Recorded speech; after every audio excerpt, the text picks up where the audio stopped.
Light as a feather, stiff as a board. Light as a feather, stiff as a board. We are the weirdos, mister. Black as night, erase death from our sight. White as light, mighty hectate, make it right. I myself am strange and unusual.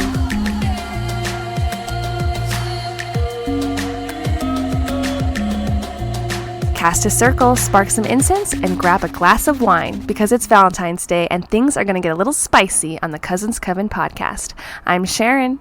And this is Wendy. Welcome back to the Coven. Today we're going to be discussing the bloodthirsty history of vampires and Dracula. But first, it's time for cauldron topics. All right, guys. So I did some research on a new type of magic that I really haven't participated much in myself, maybe once or twice, TMI. But that is sex magic. And I found out that sex magic is actually really ancient and extremely powerful. And you do sex magic for the same reason you would do any other type of magic, and that's to manifest something you desire to happen. Just adding your own sexual energy, which is extremely powerful and will amplify your magic. Sexual energy is really life force, and it's all about creation. And magic is all about shaping your reality to your desires. So when you combine those two acts together, it's said to be extremely powerful and successful in amplifying your goals. So sex magic really propels you into a mind, body, spirit experience. Your mind creates an intention, your body provides that energy, and the spirit will guide the results. So like with sex in general, there's really no one way to perform sex magic, I found out. You can do this solo with a partner or partners. You can even be solo while invoking a god or goddess to witness or participate with you. Whatever floats your boat, people. And sex magic is not evil. I think a lot of people might be turned off by magic and or sex, depending on their philosophies or the religions. But we have to remind ourselves sex is not something to be ashamed of, and having sexual attraction is 100% natural. Yep, it's just a part of life. It's completely natural. Right. So sex magic relies on blending really yin-yang energies, which can be considered male and female energies. And everyone, regardless of your gender, has both masculine and feminine energies. So same-sex couples can do sex magic and still generate that yin-yang. And when you're practicing sex magic, it's really important to note that you're not just having sex for pleasure's sake. You must have an objective, and you have to have a goal in mind before you even start having sex. Like if you have a goal, like maybe you want to launch a successful business, or maybe you are solo and you want to find a soulmate, or you guys are doing it together and you want to build a dream house together. You need to have this goal all set out before you even start practicing sex. So if you're performing it with another person, you need to really be on the same page with this clear image. Discuss your goal together at length and get as specific as possible.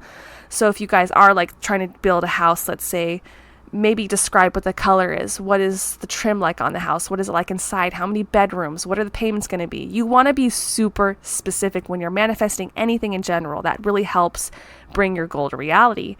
So you can even just have a shared image in mind that you guys decide to both think about while having sex, or you can even make it more simple by designing your own symbol or using like a tarot card as a symbol, because, tarot cards are really strong. You can put that card next to the bed and even look over at that and kind of keep that in mind and keep those symbols going. Whatever resonates with you. Make your own sigil, whatever you guys want to do. I'm just imagining this, like, up above the bed, I've got this drawing on the wall, and my husband's like, okay, this is what we're doing. And then when we move out, and the landlord's like, we're doing our walkout, and they're looking at the wall, and they're like, what's this? Just a sigil for sex. It's all right. Don't worry about that. That's our manifestation sigil. Nothing weird here.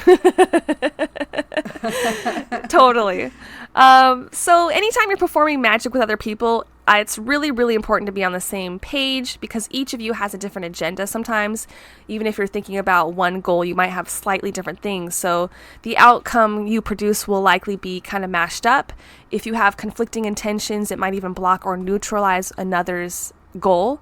So neither of you would get what you want. So really, really get in sync with your magical partners in all magic, but specifically and most importantly in sex magic. It seems like that would be something that you could grow closer together to, because sometimes it's hard to be in sync with your partner. Like you're dealing with different things at the same time. So getting on page with each other, it helps you grow closer together too. I think so, and it's really beautiful because sex is harmonizing with someone. It is really sharing energy, and it is really powerful. So to think about using magic while doing it, like, it just makes sense, you know? Seems transcendent. Totally. Yeah. Totally. While you're actually having sex, guys, it's really important that you hold that image in your mind. That picture should be something that's even meaningful to you. The more meaningful, the more powerful. And if you want to simplify it, I did read that some people said you can even visualize just a bright light building up inside of you. If you want to just focus on that light energy inside of your bodies, that'll work as well. So I think maybe for beginners, that might be easier. And from there, you want to move on to the actual act of sex. So don't allow yourself to really climax. You want to take it slow. So you want to draw out the experience, allowing your sexual energy to build. And this is going to enhance your magical power and your manifestation. So as you let your excitement slowly increase until you get close, and then you want to back things off, maybe touching other parts of the body, do some deep breathing. Just let things take its time. So when intimacy has subsided, you want to gradually elevate the level of excitation until once again you almost reach the point of no return. And then they recommend easing off once again. So continue in that manner as long as you like or as long as you can, slowly and steadily building up that intensity and that pleasure. So with practice, you'll learn to kind of stay on the edge for an extended period of time. So it's really not all about just feeling good and ending it. It is really about the slow build of your energy. Sounds intense and amazing. It does, and I think you have to take it seriously and you have to go slow, and I think it is kind of shows patience. Right.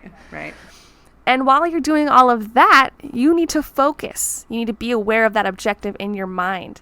And that's why it might be helpful to have a tarot card next to you or a sigil next to you, because it is really hard to focus just in the mind's eye. So if you can just kind of look over and you just see that even while you're enjoying your partner, just looking at it and just seeing it and just thinking about it is going to work. That's going to help you. So you want to raise your energy and just let it cycle through your body and mentally attract your intention to that energy. So that combo of success, when you think about what you have already and you're having all that pleasure, that's going to be a major buildup of energy and power, success and pleasure together.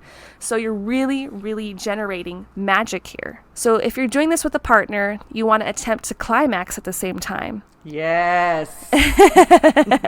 And that momentum you've generated really carries your goal out into the universe. And it's literally a seed that has been planted. And in a sense, people were saying that this is creating a magical child. And the key to making this work is consistency. This is not a one-time deal. You have to repeat this process. You have to nurture the seed, nurture that magical baby.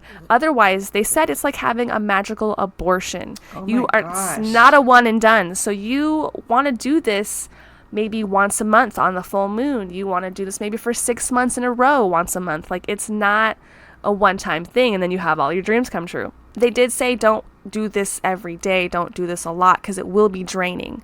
So that's why they recommended maybe once a month, but do it at least, I think, 6 to 9 months, which is a lot. And you don't want to go back to lustful masturbation or lustful sex after doing it either. So this is why it's serious. Like, if you're going to commit to doing it, you really have to commit. Wow. Yeah. You're like, I can only do this once a month, you guys. I'm so sorry. Oh, I don't know. I know. So that's a commitment right there. it really is. And I was researching different people talking about it, and a lot of them said you want to do it more than just once. And so you could maybe try doing your own way and do a combo of like, look, only once a month we're going to do super sex magic, but then other times we're just going to do what we want. Maybe that'll work for you. Maybe it won't, I can't really say, but this is based on the research that I found to have the most successful manifestation. So you want to use your sexual energy for higher vibration and higher power. And at this very moment, we all possess the ability to make your life whatever you want it to be. They say that with sex magic, you don't always have to do it by working hard or struggling. You can actually manifest things by really expressing joy and sexual pleasure, which is something I kind of liked, Yeah, that's pretty cool. Yeah, so it is a huge commitment, but I never really looked at sex magic in that way before or really even thought about it. And I think it sounds really powerful, and I believe in it. I bet people who do that, they do get really amazing results. Yeah, that's pretty amazing. I think the only thing that I would have a hard time with is, I mean, so what you're telling me is we can only have sex once a month. Right? Yeah, that's where it's So- like, oh, and that's where it is hard work and it is serious, because they're saying don't use sex for less, use sex for that higher vibrational transcendence kind Right. of experience. I mean, I could probably, I don't know. I don't know if I could only have sex once a month. I'm sorry, you guys, that's TMI, but that's just, Yeah, and that I'm trying was to wrap just my mind one. around it. Right. I mean, maybe look into it. Maybe you'll read that it's not that necessary, but a lot of people Right. were saying the more you do it, the better it'll be. Yeah. And that somehow going back to that less full sex could somehow cancel it out. Gotcha. So it is very dramatic. That is. Wow. Okay. I'll have to think about that. Yeah, I think that the more like common way and maybe the easier sell is to be like, oh, just have sex magic to have really good sex and light a red candle or in the shape of a penis candle and then one and done just for good sex. Right. But I feel like that is kind of basic. Right. That's just kind of marketing it to sell books and, to be sexy, and sex sells. But if you think about sex on a more spiritual level, I feel like that sounds more legit. And I guess you could, if you have to draw it out, I mean, like, if you're only having sex once a month, that means you can do other things for each other. Like, okay, I'm going to give you a back rub. I'm going to rub your feet. We can do all these other things that are sensual without having sex. That's true. And then, oh man, then that sex would be real good and it would be really hard to last. Right. Exactly. It'd be really difficult. And then you do other things for each other and you start becoming more romantically involved, emotionally romantically involved with each other. So I guess it just takes your relationship to the next level. So I can see the benefits of it.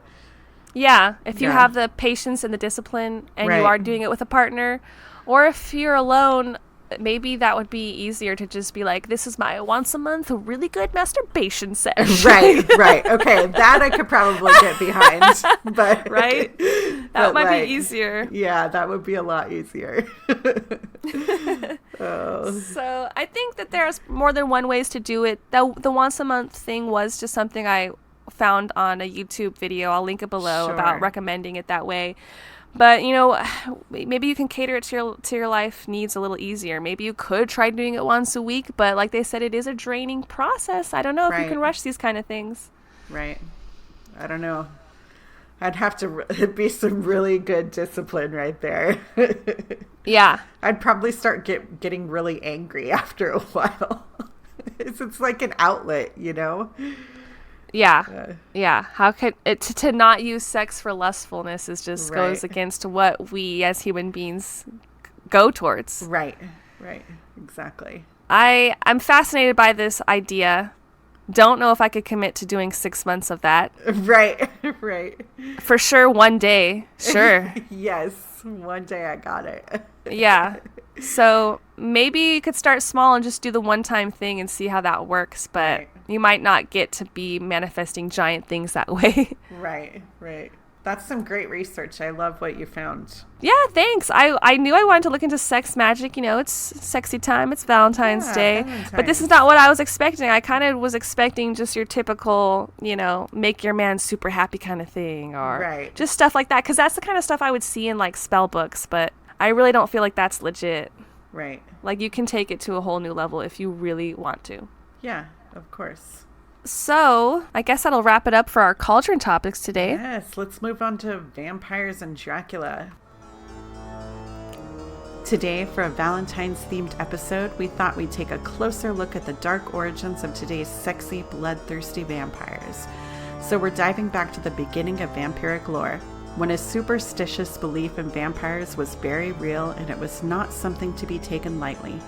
They looked nothing like the romanticized, handsome versions of vampires we have today. In fact, they were monstrous and grotesque in comparison. The more famous vampire is, of course, Bram Stoker's Dracula, who was inspired by the real Romanian prince Vlad Tepes. So we kind of wanted to dive in a little bit about Vlad. The origin story of vampires goes back to the beginning of human history, and there were some cave drawings that they found in Nepal that actually date back to 3000 BC. And I thought that was really interesting. I was like, that was a lot of time ago that they found that. That is weird. Yeah. And so the pictures actually depict like this kind of gaunt looking human, like pale skinned, deep inset eyes, like dark around the edges. And they had fangs with blood all over their hands, or sometimes they were holding a human head in the drawing. So meaning that they were consuming human blood. I found out that ancient Sumerians wrote about them in their texts, as well as some other civilizations throughout history, and all stated that these were kind of demonic, pale-skinned, blood-drinking murderers. And so that's what kind of makes me think of Vlad Tepes, because he was this blood-drinking murderer. I did find out that the word vampire was first used in printed form back in 1047 AD in Bulgaria, and they used the word ubir, and this is like an offshoot of the word uber, which means witch. But then in Germany they used the word vampire, which was not used until about 1734, and then we started using the word vampire. And although the origin story of vampires took place many years prior, Bram Stoker's book wasn't actually published until 1897. I don't know if you've had a chance to read it or anything, but if anybody hasn't read this book, you actually should give it a try because it's pretty good. I started it once, and then I sometimes you start a book and then you're lazy, and then I just watch the movie. But Gotcha. I freaking love that movie, the Keanu Reeves one. Oh yeah, that one's good. Yeah. It is so good. I've heard it's kind of accurate. Did you read the book yourself? I read the book, and yeah, the movie and the book are pretty accurate. They did a really good job. That's awesome. And I think this book is a great homage to the fantasy of the glorification of today's vampire, because it was sexualized in a way. Mm-hmm. But that book was really nothing like Vlad Tepes. And so when they talk about Dracula in the book, they took the name from it and maybe certain common things like the place that it took place in, but it really didn't have very much to do with Vlad himself. So let's bite into that a little bit further. So Vlad Dracula Tepes, yes, his middle name was Dracula. He was born in 1431 in Transylvania. So his name, Dracula, or Vlad Dracula Tepes, that was actually handed down by his father. His father's name was Vlad Dracul Tepes. And Dracul stood for dragon, and in some instances, demon. That is such a cool sounding name. Right? Dracul. I know. Both of these are considered to be bloodthirsty, right? A dragon and a demon. And then in this instance, however, the name Dracula translates to the name the dragon's son. That's so cool. Yeah, very cool, huh? So he was born in 1431. He died at the end of 1476, and he was said to be buried in Snagov Monastery in Romania. During his life, he was called Prince Dracula, and he lived in this castle called Bran Castle. Later, they dubbed it Dracula's Castle. And this castle is located in Romania on the borders of Transylvania and Wallachia. And Vlad Tepes was the prince or ruler of Wallachia. Things were a little bit different in that region. Like we would consider him to be a prince, and they considered him to be some sort of higher ruler with money and that kind of stuff. So it's kind of... Was there a king as well? He was the only ruler at that time? He was the only ruler. Mm-hmm. So it was like you didn't have to be a king to be a ruler. But his dad, I don't know. It's this weird kind of history, and it was really hard, and it's not really... A little convoluted. It felt convoluted. It wasn't really important to me, but... As a young boy, he was surrendered by his father to the Order of the Dragon.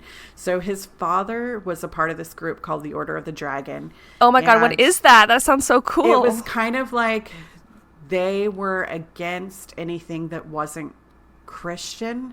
Boo. I know, right? They went around Damn it. and they would harm people who didn't believe in the same things that they believed in. Ugh, lame. Right. But so when he was young, his dad gave him to the Order of the Dragon, and they held him almost like a prisoner during this time. I wonder what that was all about. I don't know. They raised him almost. Yeah. So it was like they held him and they raised him. So I think he was given to them when he was like 5 or 6, and they raised him throughout his life until 1456 when he took over for his father, because his father and brother were murdered when they were out serving for this Order of the Dragon. Oh, I wonder what that's all about. Wow. I know, right? That sounds shady. Yeah. So I really wanted to dig into what made Vlad, the infamous Vlad the Impaler, the true vampiric Dracula. So I came across this pamphlet that was printed in 1499, and in all places, because we've talked about this place before, in Nuremberg, Germany. Yes. And I know this place, that like throughout history, so much has happened in Nuremberg. So they wrote this pamphlet, and here's what it said inside about Vlad. Here begins a very cruel, frightening story about a bloodthirsty man, Prince Dracula, how he impaled people and roasted them and boiled their heads in a kettle and skinned people and hacked them to pieces like cabbage. He also roasted the children of mothers, and they had to eat the children themselves. And many other horrible things are written in this tract and the land he ruled. So they wrote this pamphlet about all these bad things that Mr. Dracula, Vlad Tepes, did. And that was during his reign, wasn't it? This was during his reign. That's so they ballsy. were warning people not to go where he lived. Wow. Okay, so yeah, that's right. That's happening in Nuremberg, so not really in his territory. I was thinking that's impressive that they were able to get that printed and not get killed themselves. Exactly. So I read about all of these accounts of him murdering, and it was said that in 1457, he invited the people who were responsible for killing his family over for an Easter celebration. So he's like, hey, you guys, let's celebrate the Lord. Come over to my house. We're going to have this great, great time. So he invited people over that that he felt were responsible for killing his parents, or his brother and father. Mm-hmm. And this is where his real bloodlust began. So he impaled the murderers that came over. So he had this feast put out, and he just impaled them. That actually sounds pretty awesome. Yeah, I know, right? So this is where it began. So he did that. And then between 1459 and 1460, he continued his murderous rage. And I found out that in one instance, just in one day, he killed 30,000 people in one day. Did it tell you how? Yeah, it said he didn't just kill them, he impaled them. So he had all these people, all these like sticks or whatever made. Yeah, like punji sticks or something like that. Yeah, and then a spear. He just one right after the other murdered all of them. That sounds insane. And that's why he was called Vlad the Impaler. 30,000 people in one day. I wonder if that got blown out of proportion over time, because how many people would you have to stab per hour? Right. And I don't think it was just him who was killing. I think it was him and his army. Oh, that makes sense, of course. But because he was the ruler, he got credit for all of the kills. Right. And I'm wondering, was this some sort of war, or these were just innocent people? I feel like they were just innocent people from what I read, because they didn't believe what he believed. So he had them killed. So he's just kind of thinking he's got to cleanse people. And is he doing this for the Order of the Dragon, for like their standpoint? I think at first he was, and then he just really loved killing. Yeah, he got a taste for it. And so you could do the most minute thing I read that was like, he would just be like, oh, I don't like what you made for me for dinner, so therefore you're going to die. You know, that kind of thing. It was stupid shit. Man. So he just wanted to murder. So it was like, to me, I was like, so he was basically a serial killer, and he got away with it because of his title. Mm-hmm. You know what I mean? So he'd have these people murdered, and then he would have them laid out in his dining room. Like, he'd have this feast laid out on the table, and he'd have the dead people laying out, and he'd invite people over to eat with him. Looking over these dead people. Oh my gosh. I wonder if they were into it or if they were terrified. Some people wouldn't go, and then he'd have them murdered. So, oh my God. So you had to go play Right. this game and fear death anyway. right. And This so is he, very like- Game of Thrones. Right. So he'd sit around this table, enjoying himself, having a party. He'd have others come over. A lot of people would be like, I'm not going to fucking eat. I'm not going to eat. Oh my gosh, look at these. There's all these dead people. And so, yeah, he'd kill them. And then it also was said that, you know, if he did kill those people, he would dip his blood or his bread in their blood and then eat it. Ew. Yep. But there were literally thousands of stories. I mean, I didn't read all of them. There's like thousands of stories of where he killed people. I don't think he was a true vampire. Like I said, I think he was a serial killer that got away with it because he was a ruler. However, when he was killed, it was said that he went out to this battle to fight this king, and then he was killed by the king cutting off his head. Mm-hmm. It was a king from another country. So that guy cut off Vlad's head and then apparently had it in his home for a while. Like, he had it on display that he killed Vlad. And then years later, they were looking for where Vlad was buried, because even though he was this murderer, he's actually celebrated in that country, in that town. To this day. Yeah, they have statues of him. I don't know if it was because he was so powerful or whatever. But anyways, they did find what they believe was his grave buried in that place that I was talking about at the beginning, the Snoggoff Monastery. Oh, okay. So they found him in the monastery buried, and he was decapitated, and his head was laying next to his body with the crown still on it. That sounds about right. Yeah, but there are some people who dispute that that's him. They were like, oh, well, he was a vampire, so who's to say that was him? And I was like, well, he wasn't really a vampire. He was just a murderer. Yeah. So that led me down the path to kind of review about Countess Bathory. Mm-hmm. And so Countess Bathory, she was really named Elizabeth Bathory, and she was from Hungary. So I think Hungary and Romania were connected, to be honest with you. So Elizabeth Bathory was born in 1560 and she died in 1624. She murdered over 600 people, and the majority of those were women whom she completely tortured them. And she was called Lady Dracula. That's what they dubbed her.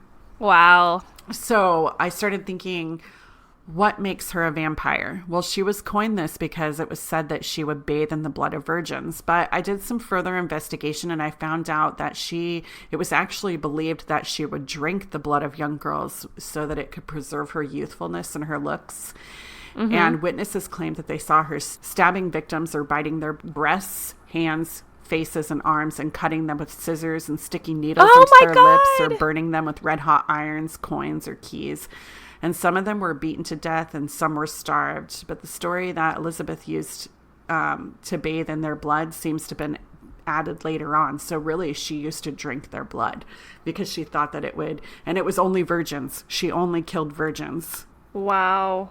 And I'm looking at her pictures right now. She actually is really beautiful, so it worked. Right? Yeah, so it worked. I'm not saying to go do it, but... No, but she is like, her portraits are pretty stunning, and she's wearing red, which really plays into this whole vampire imagery. Yeah. She's got, I guess, red hair, and she's pretty cute. I can't believe she was that evil. It's crazy, too, because I guess she was married, like, at the age of 10. Oh, wow. Yeah. So, yeah, it was crazy. But anyways, then she had the accusations brought about to her of killing all these people. So she got away with it for years.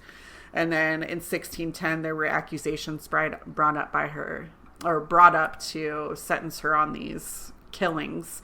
And then by that December, she was imprisoned, and she died in prison while awaiting her sentencing. But it was just crazy. I was like, oh my gosh, she really was kind of vampiric, but only because she wanted to look that's youthful. True. Yeah. Yeah. I mean, drinking blood. Right. And torturing. Yeah. She was hoping to live forever, but because she didn't have the blood when she was in prison, I think that's what killed her. Ooh. Yeah. So it was like she just woke up one day and she was calling for the guards, and the guards went in, and they noticed that she was extremely pale and frail, and she just was like, I just don't feel right. I don't feel right. And she said, I'm so cold. I'm so cold inside. And then she just died that day. So I was like, she died because she didn't have virgin blood. Right? She's used to her meal. Yeah. She needs her shake. Shake. Come on, where's my true blood? Yeah. Oh. Yeah. I remember like hearing about her vaguely. Right. And just being so creeped out, just imagining being trapped in her castle as one of her servants or Right. getting murdered by her. Like, she sounded horrible. Totally. I'm sure there's more people who have attributed to vampires in history, but I think these are two of the biggest ones. Obviously, Vlad is. But we also did a little digging. I was looking up ways they thought people could turn into vampires back then, because people really did believe in vampires. Right. And in Europe, there are factors traditionally believed to result in vampirism after death included illegitimate birth. So if you were being born basically a bastard outside of marriage, gosh, that's so stupid. you could be a vampire. Yeah, after you died. People would be like, oh, better watch that grave. They might pop up. Right. If you had death by suicide, if you killed yourself, it was believed that you would come back as a vampire. If you had inadequate or improper burial rites, you could also come back. This one made me laugh. If you were born on Christmas, you could become a vampire, because this was perceived as the utmost of arrogance for a soul to share a birthday with Jesus. You know, that just, I have to say, I mean, that's just so crazy, because we know that Jesus wasn't actually born on December 25th. I think that we know that now. So I'm just Right. like, wait a second. And babies don't choose their birthday. No, it's not really a good idea to stop birth from happening. Yeah. Right. So that kid would probably get some shit his whole life. Right. You arrogant bastard. Born on Christmas. You're going to be a vampire now. Yeah. So much fear back then. So much fear and superstition. They also thought some babies were born with a shamanic power, which to me sounds awesome, but of course back then was horrible. So if you were born with a cowl, which I didn't know what that was, I had to actually look it up. Yeah. And it's a piece of membrane that can cover a newborn's head and the face. And being born with a cowl is actually really, really rare. My sister had that. What? Yeah, it was like just born. She was born with it. It was like on the back of her head, and then it gave her cradle cap afterwards, which makes a really dry skinned head. Oh my God. Yeah. I'm like, she's got shamanic power. Yes. That only happens 1 in 80,000 births. Crazy. That is crazy. And yeah, so I guess it's like pretty harmless, I guess, aside from dry skin and... Yeah. Yeah. But yeah, so that one is apparently a shamanic power. Go, Amanda. And then if a baby was born with 1 or more teeth, that was also considered to be shamanic power, or if you had some sort of significant birth order. If you were born like the 7th son or the 7th daughter, there's a lot of lore about that. So you would be believed to turn into a vampire after death if you were the 7th son. Interesting. Yeah, so superstitious. That's crazy. Okay. Well, that's interesting. Thank you for looking that up. Mm-hmm. So I went and found some different types of vampires that I thought we should talk about. So I came across revenants, which I've heard this before because there was this French TV show called The Revenants, or Les Revenants, that I watched, which was pretty amazing. I thought it was more like about zombies than vampires, but I read that it could be either. So basically, this originated in Europe and was considered that revenants are reanimated corpses revived to haunt the living. And so they're typically vampire or zombie, and apparently it was very common for someone to come back from the dead in the old days. But if they did, that typically didn't mean that they came back the same. They would come back to cause evil and terrorize the living. Mm-hmm. And then I came across the Strigoi, which originated in Romania, which I was like, that's where Vlad was from. Right? But they are considered to be troubled spirits that came back from the dead, and they typically have 2 hearts and thirst on human blood. So it was like one of the hearts was good and one was evil. Huh, that's cool. Yeah. There's actually a TV show that I think is based on that, but I don't remember the name of it. And then there were the Mora, which originated in Croatia, and it was basically a recently deceased female that drinks the blood of men. And then I came across the Red Cap, which originated from Scotland, and it was typically kind of like this goblin type creature that kills its its prey and then soaks its hat in the bloody mess and drinks it. Like the goblin's own hat? Yes, the goblin takes his hat off, soaks it in the blood, and then drinks it. What a weirdo. Just get a goblet. I know. Exactly. And then my favorite was Lilith, the mother of vampires. Ah, yes. And she actually appeared in Sumerian texts. I didn't know that. Are you serious? Yeah. And other religious texts. But basically, apparently Lilith was the first wife of Adam. Let that sink in for a second. Aside from Eve?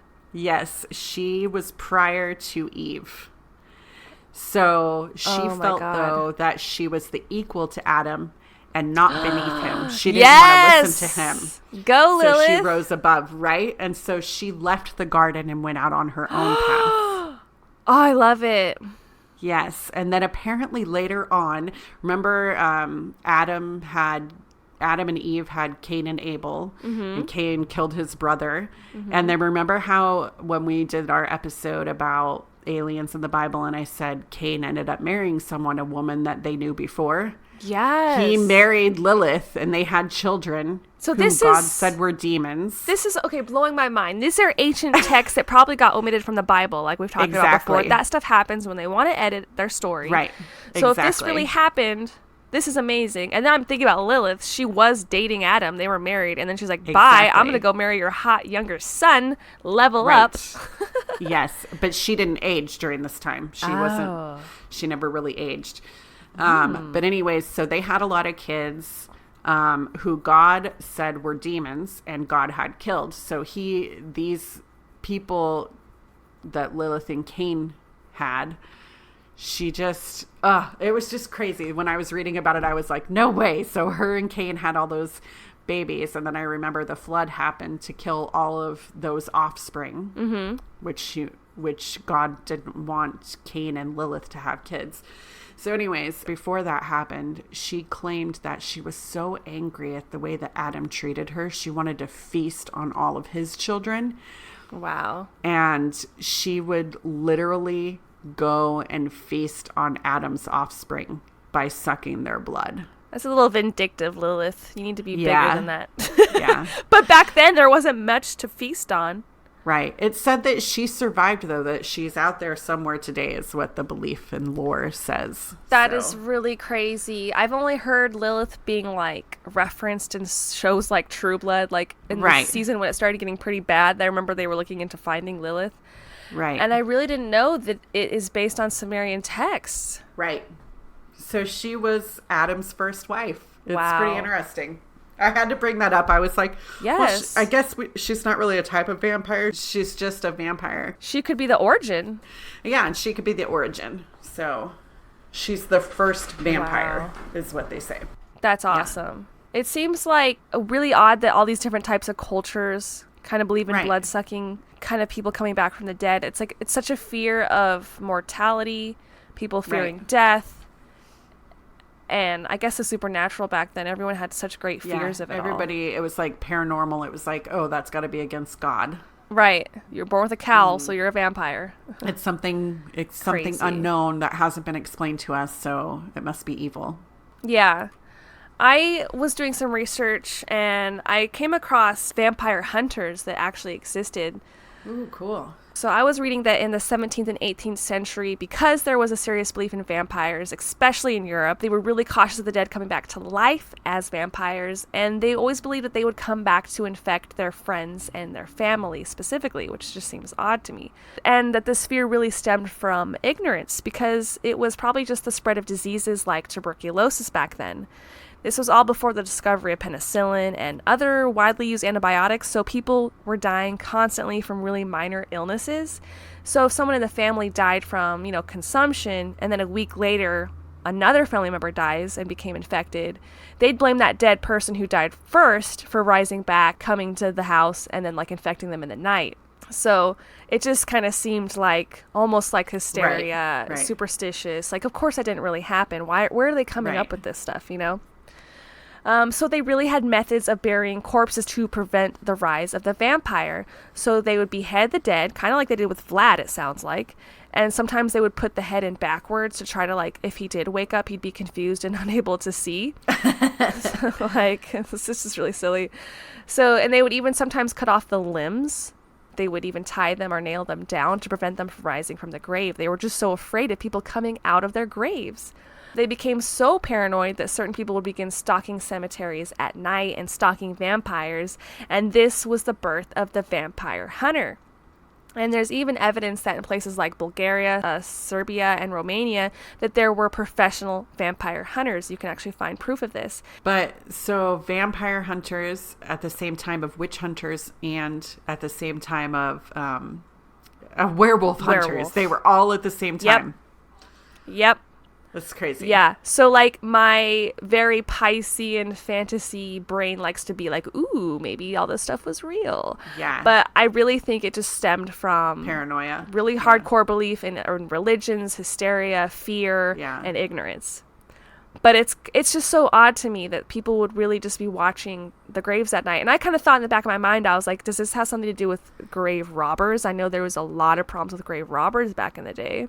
Oh, there were. And do you remember, I don't know if you know about this, but there's this thing that they used to do when tons of people were sick. Sometimes that they would think that the person was dead and they would bury them, but they'd have the bells. Yes. They'd put yes. And so they'd ring the bell and be like, oh, they're not really dead. Yeah, so they, like, for anyone who hasn't heard of that, but, like, yeah, they basically would, I guess at one point in time, they were really bad at diagnosing death, so they would bury people before they were actually dead.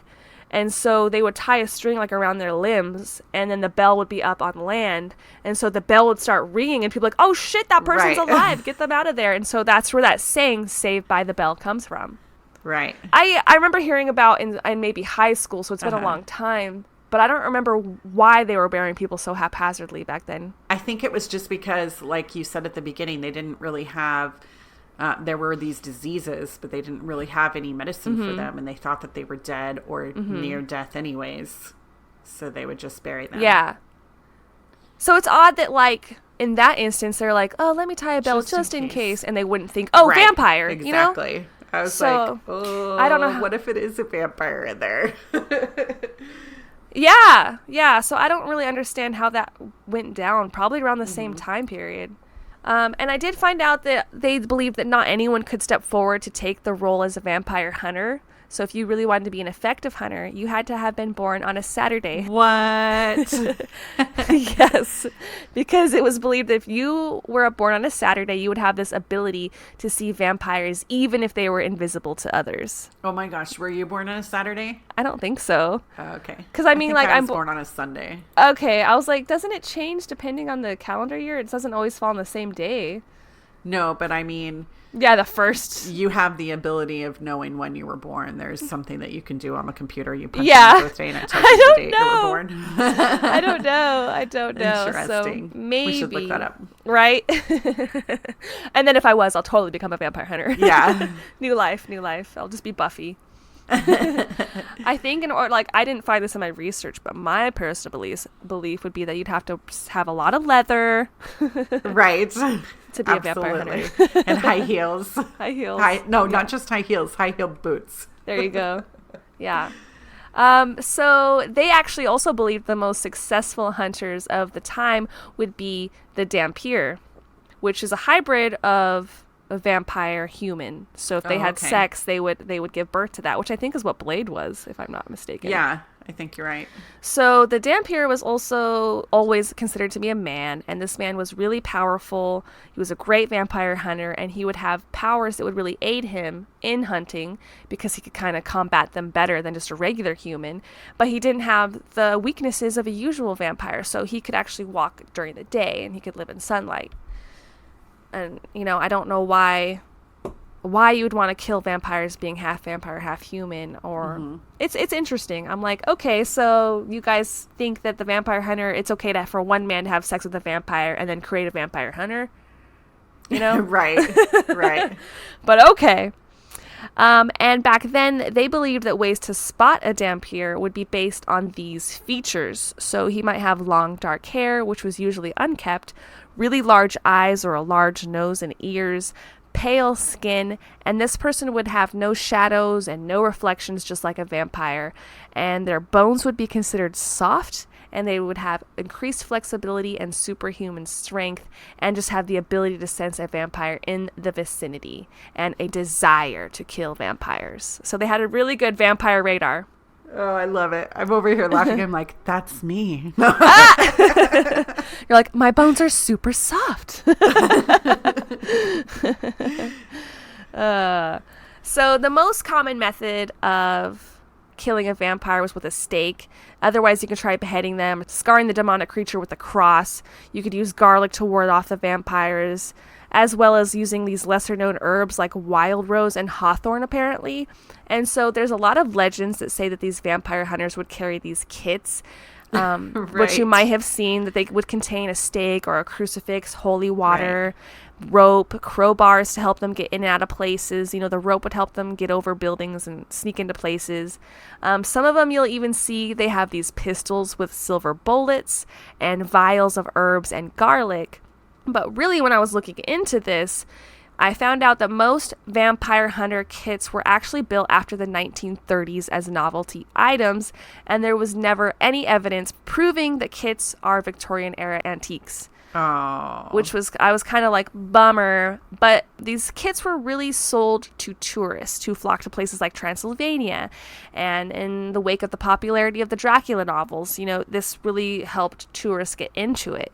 And places like Ripley's, they claim to own the largest collection of these kits, though none of them have ever been proven to have been used by people in the 19th century trying to protect themselves from vampires. They're not authenticated at all. Gotcha. So these supposed authentic vampire killing kits have been sold at auction houses for as much as $12,000, even though they were really probably fakes. Oh my gosh. So I found out that these kits would kind of be a combination of genuine antiques, like maybe they got an antique bottle, or maybe they did find an antique pistol or an antique cross. Right. But then the other items would be artificially aged along with it. Gotcha. So there could be some components that might be Victorian, but they were really put together much later, like I said, in the 1930s. But they do look really cool if you've Googled them. Yeah. Of course. You're like having people over to your house. You're like, look at this authentic vampire killing kit I have. Yeah, it's a great story. It really sells the lore. Like, I was looking into New Orleans, and like they had a tour that was like, we have an authentic vampire hunting kit you can only see on our tour. And now I realize that's probably not authentic, but it's fun. It's campy. It gets tourists involved. And I think that's really all that was ever about. So vampire hunters, yes, they were real. Who were they really killing? Probably just a guy with a cold who was walking around a graveyard. Like, that's what I want to know. Like, who are they really beheading and killing?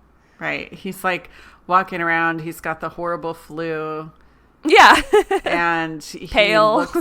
He's pale. He like hasn't eaten in 2 weeks. His eyes are sunken in. Yeah. You know? Right. So I really couldn't find too much like evidence on like, well, okay, there really were vampire hunters, but there's no proof of vampires ever existing, really. Right. Other than the cave drawings that I came across and the writings in the old text. But other than that, yeah, we don't have any modern day proof. Yeah, and that almost makes me think of maybe like Wendigo legends, like, or isn't that people who eat humans' flesh? Yeah. You know? So maybe that's just like people who were into drinking blood and believed that they were getting power from that. Right. Or who knows? Youthful. Yeah. Like, I'm going to stay young forever on virgin blood. Yeah, definitely. I went in and kind of was thinking, what are some common things that are related to vampires, not just killing them, but basically, you know, certain things that might weaken them. And I came across some fun little lore. So wooden stakes, the lore was that because a vampire was once alive and a wooden stake used to be a tree that was alive, the theory is a wooden stake will get the job done. So although it had to be from a specific type of tree, so sacred trees such as an ash tree. I never thought about that. That is such a weird concept. Right. This tree was once alive, but now it's dead, and so are you. So it's gonna kill you. Right. Exactly. I was like, I didn't even think about that. Right. So then I was found that, it's typical when you see a movie or whatever, they cut off the head of the vampire. Mm-hmm. And some of the lore was saying that this is sufficient. And in some others, it said when you cut off the head, you also have to burn it because the head can return to the body and heal itself with blood and rest. So you had to make sure that you burned it afterwards too. That's creepy. Right.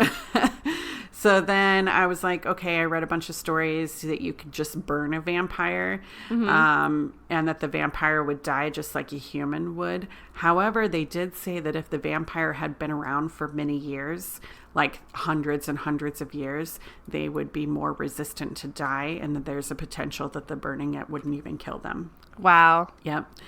And then sunlight. So because the vampire is nocturnal and it's actually healed by moonlight, the vampire would then be killed by sunlight because it's the opposite of moon.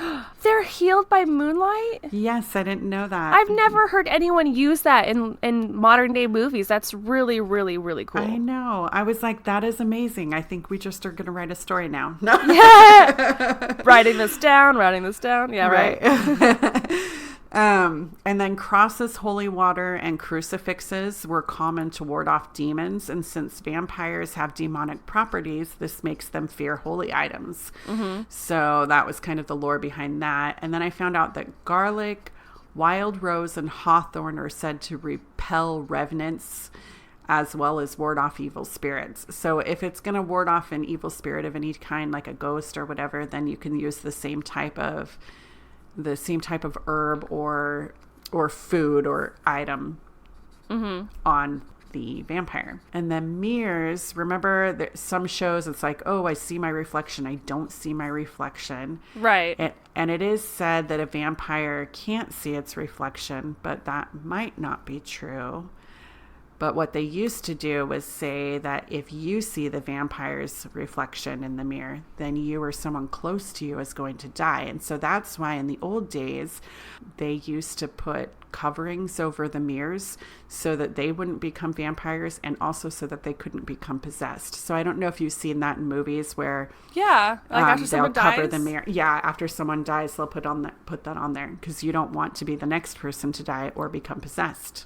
That's really interesting. And right? So if you see their reflection? Yes, if you see the vampire's reflection, then you or someone close to you is going to die. Wow. Very superstitious. I wonder if there's any, I also have seen where they stop the clock when someone dies kind of thing. Right. I didn't come across that one. So right. I wonder what that's about. Right. So then the last one that I came across was silver. I was like, would silver actually kill a vampire? I was like, I can't imagine that, but I guess if it kills a werewolf and they're both kind of, I don't know. Anyways, the trick is that you have to use 100% silver and that you have to shoot the vampire in the heart and it can't be removed from the heart because then the vampire can heal itself. Mm-hmm. So it only stays dead if the silver bullet stays in the heart or the silver knife. It cannot be removed. Okay, that's good to know because I was reading about the vampire hunter kits. One article was trying to say that how inaccurate they are because why would they have silver bullets? That's for werewolves, not vampires. But this proves that right. Right. Yeah. Mm-hmm. That's really cool. Yep. I just thought it was kind of fun, to add these in. They were kind of cute and superstitious in a way. Yeah, no, it's cool. It's really interesting to know the deeper meaning of all these things and the superstitious stems of it all and the roots. Yeah. And I just want to point out too, I didn't really mention it, but when I was researching vampire hunters and all that, they would talk about vampires, how they were disgusting looking, how they would walk around and because they drink so much blood, they'd be dripping blood out of their mouths and they would look really gross. And so that's kind of where they thought, well, maybe that's just plague victims because plague victims would have sores all over their mouths and have all this weird shit coming out. I heard that they had the black stuff coming out of their mouth with dark blood. Yeah. I was seeing drawings depicted of what they thought when their family member would come back to the house to haunt another family member. They would always be shown depicted with maybe one big black wing and be very demonic-like. Mm-hmm. And so they were just so much more creepier than obviously what we're used to thinking about these days. Yeah, because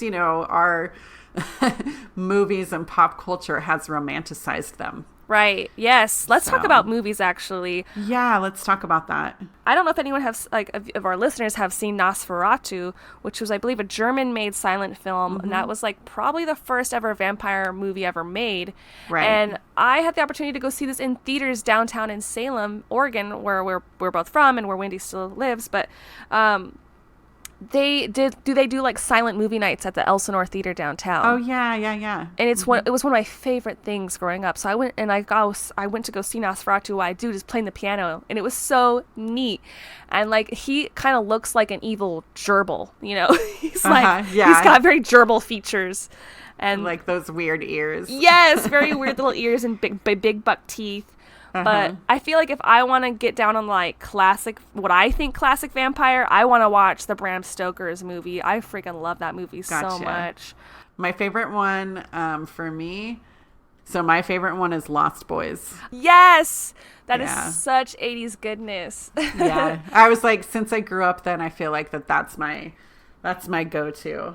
It's a fun movie to go back and watch because it's like it's dated, but in such a cool way. Like there's just this in the 80s, like every movie I feel like had a saxophone moment, and then when they go to the carnival and there's just this like super buff dude playing the saxophone. Yeah, so awesome. Yes, that's definitely worth mentioning. One of the ones I would watch a lot growing up, it was always playing on TV, was Interview with a Vampire. Oh yeah, those are some sexy vampires. I remember seeing that in the theaters.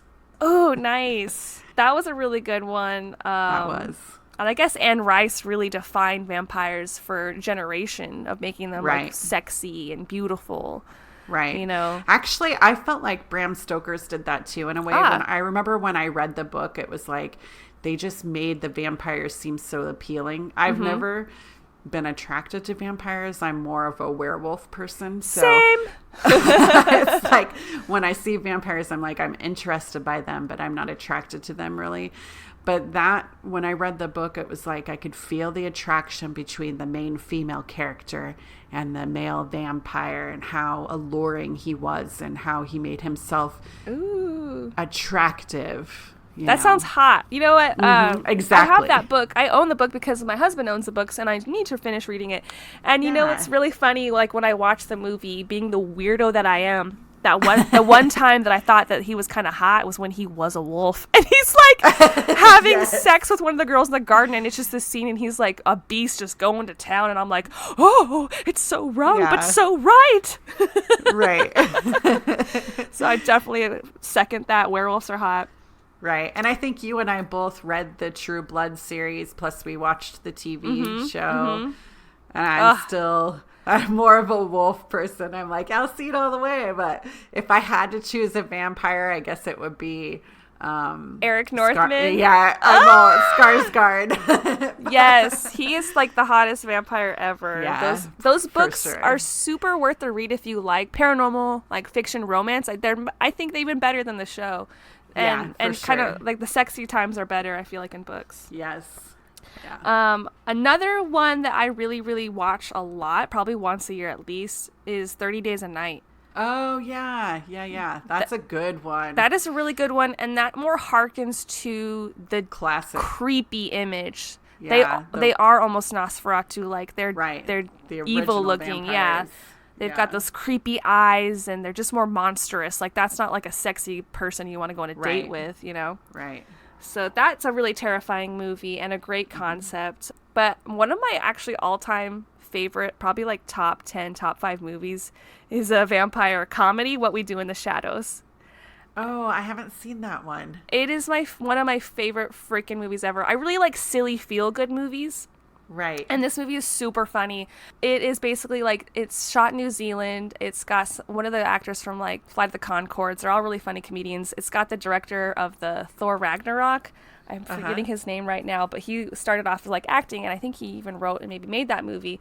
So it's just all of them, these vampires who are flatmates, they say. They're living in an apartment together, and they just have like common problems. Like the opening scene is like them having a house meeting, and they're like super annoyed with each other. They're like, you haven't done the dishes in 500 years. And they're just like, the chart on the chores hasn't moved from dishes in 500 years. It's embarrassing when we bring people over. All the dishes. And then he's like, what? The only people we bring over we kill. And it's just so silly.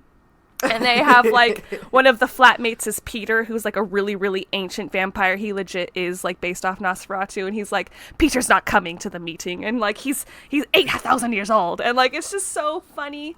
And if you haven't seen it and you like comedies, and it's basically like a mockumentary, I would highly recommend this movie. Oh, that's so funny. Yeah.